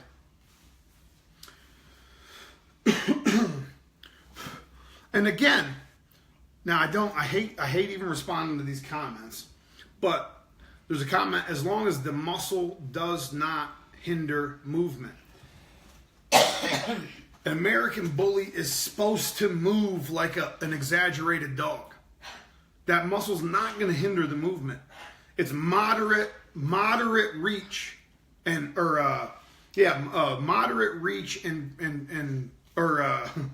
moderate drive, moderate reach and drive. So it's not a tremendous reach and drive breed where the foot should come all the way out past its chin. It's a moderate reach and drive. Level top line, legs moving on the same plane. Look at a Bull Terrier. If you want an example of how an American Bully should move, look at a Bull Terrier. They don't carry as much bone for the most part as American Bullies do, but they have wide barrel bodies, very bulky build, compact, square look, and their movement calls to be for the legs to move on the same plane, same as American Bully does. So if you want an example of another breed that moves that way or should move that way, a Bull Terrier is a good one to look at. But the muscle's not going to affect the movement. That's not going to... It's supposed to move like a bulky-ass dog already. But that's a confusion. Somebody thinks that how a Saluki moves or how an Amstaff moves is how an American Bully should move. That's not the case. How an English Bulldog moves is not the way a Shorty Bull should move. How a French Bulldog moves is not the way a fucking, you know? And God bless everybody, but we've got to get it. Yeah, we got to get it down a little closer. You cannot have too much mass on an American Bully. You cannot have too much bone or too much muscle or too much bulk. It actually says the shit in writing. Go look at it right now. Go look at it, abkcdogs.org. Look at the breed standard. I'm telling you, it says it. Okay, what's up next? Because I'm going on time and a half pretty soon. I'm about to get really pissed. What are some tips to help your dog relax in the ring? Well, that's a great question. Ambien? Are we giving? We're gonna give him some. If it's that much of a problem, I'd quit coming to the ring. Really, it's just, is it really worth it? I don't know. You know, is it? I don't know. Relaxing in the ring, I think, is practice. I also think it's temperament. Yeah. And don't bring a skittish, hyper thing to the ring and get upset with it. I mean, it's, you know, that's probably needs to be on the track somewhere. I mean, and that's just part of knowing dogs. Right. It's part of choosing what stock's brood stock, what stock show stock, what you want to keep, what you want to not keep. Yeah, what should be working. If it's really a problem, I mean, don't drug your dog so you can show it. We get some Xanax, a little Xanny, couple Xanny bars, little footballs in there. I mean, I did have a dog that spun clear out at a show, and we brought him home in a box because he never was off the farm and had a lot of people that want to see him, and I took him, and it wasn't an outward, you know, freaking out and all that. It was something new for him. Right. It was hot. I think especially how, like the way we do things, we have so many dogs. You have more than me, obviously, but we have so many dogs. It's easy to take your dog everywhere you go when you got two dogs. It's hard to say, well, I got 16 dogs. We need to socialize. But yeah, they socialize together. It's easy to socialize them with other dogs, but it's hard as fuck to put them in an environment like a dog show or a pet expo. Yeah, I don't even have. How would we even do that? Take them to the mall, you know? They're kicking us out. But no, I mean, some dogs are meant to show, and as heartbreaking as it is when you've invested in one, you figure this out later. You know, it sucks. Don't put your dog through that. Some dogs just aren't. They're not cut out for what you think they're supposed to be cut out for. Sometimes Benadryl, but I'm obviously not going to recommend you give your dog any medication. In case shit dies, I'm not trying to get sued. No, don't even do that, because it's... But it's not worth it either, to be honest with you, because the Benadryl's a temporary thing, and they're still having the anxiety. It's just not showing as much, really. Yeah, I feel like socialization, practice, experience, eventually you're going to figure out whether they can or they can't. If they can calm down, then continue. And if you're not sure, maybe you need to go seek out a trainer with some great credentials and have him, you know, evaluate the dog and see what you are looking at. But if it was me and you're on the short track, if it's not cut out, don't try to make it fit a mold it doesn't want to, because it's hard to do. Conformation standard says XLs are allowed to be slightly high in the rear. Do you agree? Doesn't matter if I agree, it's the standard. Also, that was good. That was a great answer. Also, I'm not sure if it says that anymore, to be honest with you. I know it said that when the extreme class was still here. I'm trying to think. I can't see the actual wording. If it does still say that, it doesn't matter how I feel about the shit. It's in the standard. You know what I mean? And, you know, high in the rear and, you know, a roach. And there's differing degrees of that. people, first of all, you have to know the difference between a high rear, a roach back, a sway back, short hips, no angle to the croup. There's a lot of reasons, there's a lot of things that can make your dog's rear look higher than the withers. Some of them are less detrimental than others, I guess, but really you want to see a good top line, you know, for the most part, whatever variety it is. For my breed, top line's important, and a lot of people think because an English Bulldog's allowed to have that sort of, rise over the loins, the wheel, and that, that doesn't mean that that's an automatic in my breed. It's not, do we see it once in a while? Of course we do. Right, and that's another thing, moving toward the ideal. Yeah. When we're talking about, a perfect top line, that's the ideal top line. It's probably not out there. It probably doesn't exist. There might be little aspects of it that are perfect, but I don't know. There's 100 different reasons why a dog's rear could look high. You have to know the difference between all of that shit. Could just be the handler. Could be straight stifles. It could be a lot of things. The motherfucker could have sprained its hock the night before, and it don't want to put pressure on its stifle because of it. Doesn't want any pressure on its knee because it's got Achilles tendon rupture or sprain or something, and it's just stiffing its ass out. It's never going to look right. You got to wait till that heals for it to look right. It could be 100 million different fucking things. Do you judge movement different from pockets, standards, and XLs? No. All the same. Standard reads the same for all three varieties. What's more important, the gait or the stack? It's got to be the gait for me. Has to be the movement for Definitely. me. Like I said earlier, yeah.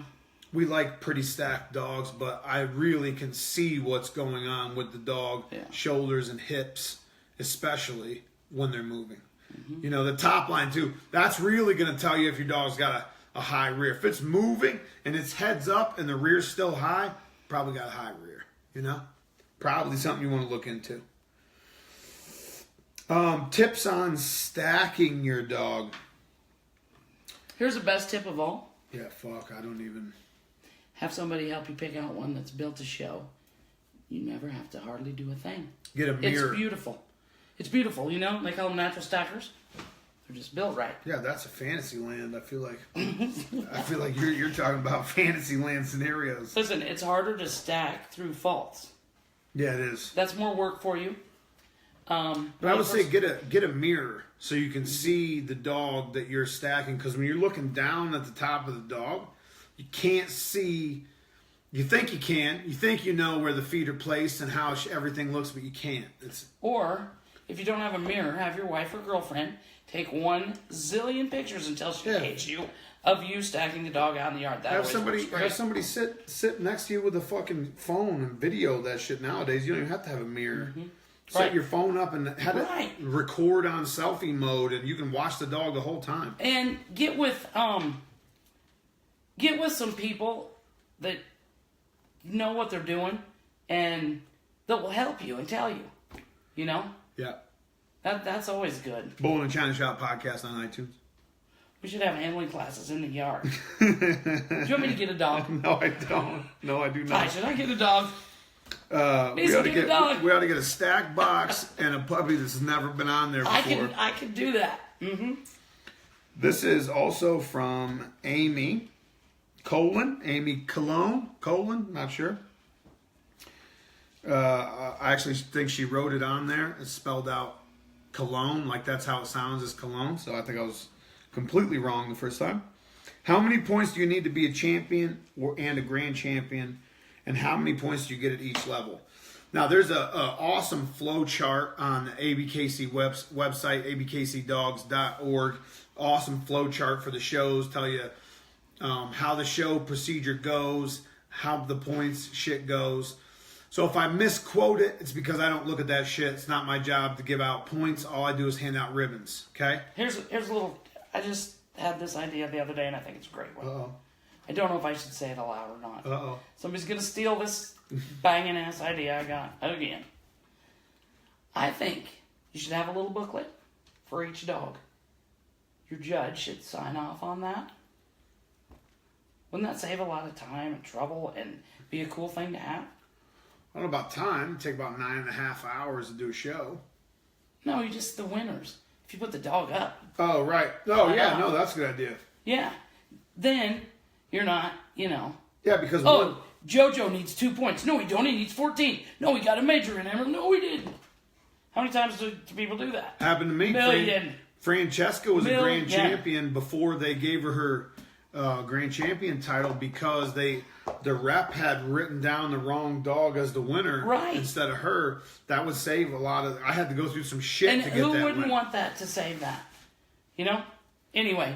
Especially if a judge can sign off on it, then the judge is accountable. If something is messed up, the judge is accountable. And you have that date. So let's just get accountable. How many points you need to be a champion? 150 points and 3 majors under 3 different judges. That's to become a champion. To become a grand champion, once you become a champion, you go in the champion class and only compete against other champions. To be a grand champion, you have to win that champion class 5 times under, again, 3 different judges. The points system goes like 10 points for your age group, 20 points for the male or females that you have to compete against, the winners of your variety, 10 points for your best male or female, and 10 more points for your best of winners. So that's 50 points total. Now that 20 point, that might be switched around with the best male or female. I'm not 100% on that. But that total, you get 50 points max per show and 1 major per show. So if you win, say you go in with a 1 to 2 pocket female, you win your age group, that's 10 points. Then you go against the other pocket females that have won, the 2 to 3 and 3 and up. That's a major, and that's 20 points.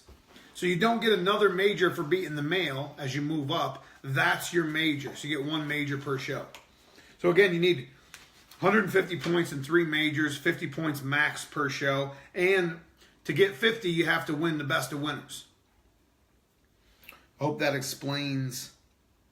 If not, go to abkcdogs.org, look up the flow chart. What's the format of a show like? When do each age group class go?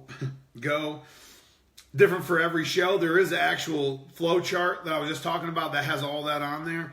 But it's different for every show. Some shows start with standard classes. Some shows start with pocket classes. Different for every show. That's something you figure out when you get to the show. Females always go first, though. So if you're starting with standard dogs, it'll be the females. And all the females, all the males. Then if you go to pocket, then you move on to pockets, it'll be all female pockets and then all male pockets. Females always be first. Or they should be. I shouldn't say they always will be because I've seen crazier shit happen than that. The next one's from Hannah Hatchett. Have you ever withheld the first place in a class, and what was the reasoning? I'm actually kind of famous for withholding ribbons. I don't know if I should say famous, more infamous. People actually hate my guts because I withhold too much. No, yes. The answer is yes. Well, that's silly to do that. And for a bunch of reasons. Disqualifications. Every breed that you judge has a list of disqualifications. There's common sense disqualifications too. Like a blind dog. If I can visibly see that your dog is blind, has cataracts, is blind, that's going to get disqualified whether it says in the disqualifications or not. It's a fucking blind dog. We're at a beauty pageant. You're at a goddamn dog show. You got a blind dog. Dismissed. You know what I'm saying? It's just common sense stuff like that. Rye jaw. There's a list of DQs for every breed. If something comes in the ring, the judge, it's not a choice. Shouldn't be a choice. If a disqualification comes in the ring, it's the judge's obligation to dismiss that dog, to withhold the ribbon. She's talking about withholding. I guess I'm talking about dismissals. And yeah, withholding also. I've definitely withheld on. You should. Say there's only 2 dogs in a class, I hand out a second and a third. Neither one of the dogs fit the type, or neither one of the dogs were built well enough. This dog has a major fault in the front end. This dog has a major issue in the back end. Your dog's limping. We're evaluating breeding stock. What good does it do a breed or of any breed to award dogs that, don't come close to what we want to breed? Right. We can't do that. And So as the answer judges, would be, it's our responsibility. We take an oath as a judge. It's our responsibility to be able to explain that, why we did that, why we withheld, and definitely got to those be things. able to articulate why, because people are going to ask. That's guaranteed. But people I guarantee are going to come up to you and ask. if we withheld more, and it depends on how tight we want to get this, but nobody ever forgets that. Right. Ever. They either hate you and refuse to look at why, or they look at why instantly and they'll call you 2 weeks later and say, hey, I appreciate that because I didn't even realize that was a disqualification. I actually hadn't even read the standard, and that made me go and read the standard, and now I realize there's a bunch of shit that shouldn't have been there. Yeah, and if you're doing that, you really need to pump the brakes, sit down and watch a few shows, because that's craziness. That's ridiculous. Let's do the next one. I don't know, the fact that we don't have more judges withholding, it's disappointing to me because there's no way to get as consistent as we want to be without people having a backbone. There just isn't, What's the hardest choice you've ever had to make between two dogs in a ring? Jesus. I know mine. I don't know. It's really not that hard for me. The goat and Colt 45. Oh my God! Yeah, that was a doozy for you. It was bad. Yeah, that was. It was bad. When I judge, man, I'm in a zone, and I don't know may the best dog win, and I'm all about that. It's not personal. It's not anything like that for me. It's usually And like I want grand to explain it champions why. too, But it's hard. What I found was hard. And this is just so personal and silly, but I had to do it. You go overseas to judge, and this is your breed that you love and everything. The other one is the better dog. You're sliding out of frame. And you know it. The other one's the better dog, and you got to do that. And that's kind of hard the first few times you do it, I suppose. Yeah, for sure. That's hard, For that, honestly, though, the situation that happened with me is a dog that was on a fucking 40 win streak or something. Is this what you're talking about? Yeah. Oh, yeah. So he was on a streak, Shorty yes. Bull named the GOAT. Shorty Bull named Colt 45. Mm-hmm. The GOAT's on the craziest win streak you've ever even heard about. Doesn't lose ever. Only lost one show in like 50 shows or some crazy thing. But actually, it was 72. 72, some goddamn crazy number. But he just wasn't. The condition he was in that day, he was the better dog. He was the better built dog. He moved better. But the condition he was in that day, she shouldn't even have been at the show. So it forced me to choose a lesser dog because that dog was underweight. He looked like he just crawled out of a hole underneath a trailer somewhere. You know what I mean? Just scraggly. Didn't look great. But he'd been on that crazy run. 70 shows in a row. You're going to have one off show. You're going to have one bad day. And unfortunately, it was me and John that were choosing the winner out of that bad day, Oh, that day. That was one of the hardest ever. It stands out. Nationals, too, for me.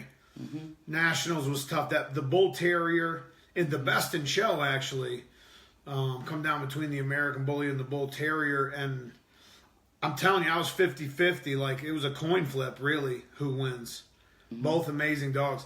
I've been in some tough spots. I think, though, would I have been as, indecisive if I knew what I knew now? Probably not. No, I feel like I don't think so. The more you learn, the easier the decisions get, I feel like. Mm-hmm. Yeah. Let me ask you this. Are you judging? Is it coming to you quicker Now that you've been at this a while? Yeah, it's always been like, I watch dogs come in and I have a good idea of how that dog's built just walking in before it gets stacked up. But now it's like, I just see things that are off, like, oh, that's off, that's way off, faster now, you know? Right? Instead of maybe instead of taking 45 seconds, maybe it only takes 30 seconds now. But like I said, you only got 90 seconds for each dog that you're evaluating on any given day. Like especially for ABKC judges, if you got 300 dogs and 8 breeds, unless you want to take 10 hours, you got less than 2 minutes per dog. Well, I mean, how long do you need, really? Less than 2 minutes per dog? My God, I could write a book in 2 minutes. For real. I mean, but we're going to do that tomorrow. You want me to get a dog? No. You're right, though, because some dogs, like, you'll see dogs as soon as they walk in, like, that dog ain't got a shot. Oh, man. Dog ain't got a shot. Some dogs, as soon as they walk in, you're like, whoa, that's the best fucking dog I've seen all day. Why is he walking like that? I need to watch him, a little bit more. If this guy would just move a little bit faster, whatever, sure, those things like that. Oh, I have people get pissed. Like, I'll see a dog limping as it walks in. And I'll dismiss the dog before we even start. I don't want to limp in. There's no reason to have a dog in pain in the ring. And the dog wouldn't limp unless it was in pain. So, hey, limping doesn't fly anywhere. I don't care what breed it is. We don't have a limping terrier that's supposed to limp. If you're limping, you're out all across the board. Every time. If you're limping or the dog, whatever, you cannot do it in there. Let's see what's next here. Last one. Last question from Hannah Hatchett again. Do you think some bully traits have found their way into other breeds, but that aren't breed standard, by being judged into them? For example, a flat top line on an oldie or bullier overdone frames on a Frenchie. So like trends or I think that's more what people like than what gets... And I also think... at the same time, like a flat top line on a Frenchie, for a long time, we had judges preaching about how Frenchies were supposed to be built, and then... Then cutting Frenchies or dumping Frenchies because they had a roach back and not a flat top line, when the breed's supposed to have a wheel back and stiff back legs. So I think sometimes it could be judges' error for a small, but that's such a small impact. Could be. Yeah, it could be judges' error. 100%. It could be judges' error. 100%. Yeah, 100%. But that's such a small impact, don't you think? That's 3 people are going to hear that. But listen, when you take into this, we don't have 700 Frenchies there. There's not 700 oldies there. That's true. So what do you want to do? How long has the oldie been able to show? 3 years? 4 years? 5 years? Not very long. I think 2012, 2000 and maybe 13 was when we opened it up to different breeds. And the oldies, I love the breed. It's so intriguing to me, but there's a lot of things going on. Yeah. With oldies, and the IOEBA doesn't give a fuck. And we just get this little group, and so we actually care. I know breeders that care more about oldies than the IOEBA does. So you guys let me know what they're doing. Somebody let me know what they're doing. I haven't seen one IOEBA show my entire life. Never even seen a flyer advertisement. But when trends and, this is the hot new thing and the flavor of the month and all that, when they become, when it's changing that much, that's when you guys need to maybe take some stats on your group and your breed club. Who's having puppies? Who's selling puppies? What do they breed? What are they doing? Become involved that way, because that's who guides a breed. Who's with the action. Action. Right. I think trends are started more by breeders than what happens in the show ring. A dog that catches a big hype storm can have more of an impact than a dog that wins 60 shows if it doesn't have the right promotion behind it. Mm-hmm. And if our dogs don't really, this is a matter of beauty, like you said. People get bored with the same thing all the time. I'm not saying it's right or wrong. No, but I do think that there were certain judges. Fucking Skip Miller was notorious for this shit. Would judge every breed that came in like it was an American Bully to the same standards, same. It shouldn't be that way, and it's happened, and I've seen it happen in my own eyes. But I don't know how much of an impact that would have on the whole breed. One judge picking a level top line Frenchie, how much impact would that actually have on the breed? Maybe a lot. Maybe a lot. What I'm saying is, a guy that owns an extreme Frenchie that's got a good promotion game and builds a hype train behind that extreme Frenchie, if that dog's got a flat top line, that's going to have more of an impact than that one judge choosing a flat top line Frenchie. Can I have the last question of the night? Do it. We got nothing. We're freestyling right now. What do you do when you're judging? It's been a long day. Your shoes are 2 sizes too small. Story of my fucking life. So basically just Saturday. This is what you're describing a Saturday for me. Uh-huh. You're hungry? You can't go to the bathroom because we got to get this show done that started 2 hours late. Yeah, right. I'll piss on your carpet. Mm-hmm. Are your decisions affected by that? You'd like, I mean, the politically correct answer, the public relations answer would be no. No. But you're a human being. You're going to move faster. You're either going to be more indecisive because you're stressed, or you're going to make snap decisions because you're stressed. It's probably going to be accurate because it's in the back of your head, you know Tuesday's coming. You know it. You know? No, I mean, that's true, though, but you're going to start making snap decisions, even responses. Oh, I've been in a shit mood after a show a couple times and responded. Not where I was dishonest about anything, but I was really harsh, you know. Catch me at the right time. To be harsh too, but you're going to feel like shooting every dog you have by the time you get home because I'm going to rip them apart. But that's my job. You're essentially, if you're showing at a show that I'm judging, you're paying for me to tell you about your dogs. Yeah. What good does it do me to tell you all the good shit and leave out all the bad shit? You tell you all the good shit, you're going to be able to keep that. But if I don't tell you about these hips that look like they're dysplastic, you ought to have x-rayed. You could be breeding that in there too for a long time. Mm-hmm.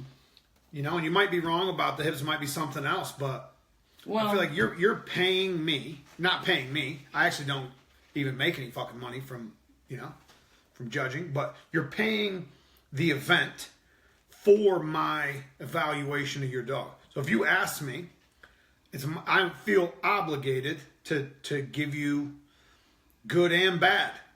Some people can't handle the bad, you know. Yeah, but especially when I'm in a shit mood and I'm hungry and I'm thirsty and I haven't had a cigarette and I've been in the ring 8 hours. Mm-hmm. Sometimes you're human. Sometimes you say shit way more harshly than you want because you never want to turn someone off. You can't. I don't want to bash somebody. I'm not here to bash you. I don't want to bash anybody either. But yet at the same time, I mean, I don't play this game soft and gently either. This is huge to me. Right. My judging is what I take to the ring is who handles it, who's judging. All those things are big to me. Right. I don't get by on 2 bags of dog food a month and this is just fun. I just got into this. And if I would quit tomorrow, it's not just I can give this to Mary Jane, my cousin, and be done. Yeah. It's so different. And so, we can't always be that kindergarten teacher with sugar cookies in her pocket every time. I think the first time I seen you judge, actually, you had a scowl on your face the whole time. Well, I do anyway. And it's not because I'm scowling. That is the look of seriousness. You look like you hated every single dog. I do get a little snappy in there, but, I feel a little militant in there a little bit, but I expect you to bring your best stuff, looking its best, right, behaving its best. I want to see the best stuff. It's a show. I wish we'd get back to shows. Shows are... Not every show has to be this way. Some shows should be super serious. Yeah, for sure. Super duper serious for serious people. If you're not into that, I feel like we should have a specialty. go to a different one. But you know, We at should that throw one, a national specialty show. I'm not driving 800 miles across the country to, you know. Because right now we have ABKC Nationals, which is the biggest, the most prestigious event we have, but that's a multi-breed event. You know, 2 judges. If we had a national specialty for American Bullies that was invite only, that shit would be serious. That would be Hello, that's how people do it. You have to earn your spot there. I went to a poodle specialty, and even the dogs you saw outside were like, fuck, that's a nice dog, you know? Yeah, that's how it's supposed to be, you know? You just keep sliding further and further. I know, out of I'm this. tired. I'm a time and a half. I'm out. We're 2 hours in, Nobody wants to hour listen 54. to us for 2 hours, but read this. That's my quote I found that's awesome. This is going to be a sign in my new remodeled dog room. All right, let me do these. Let me do my plugs first. Jamie Sweet on Facebook, Shorty Bulls, BlueRiverBullies.com. The creator, basically, of Shorty Bulls, created the whole thing, made them herself, made that up, and then made them Made that up. herself. And then Ty Lumley on Facebook, Ty Lumley on Instagram, Bull-NA-ChinaShop TV, Facebook, Instagram, YouTube. For all video versions of the podcast that you're watching now, Bull-NA-ChinaShop TV on YouTube. Hit like and subscribe.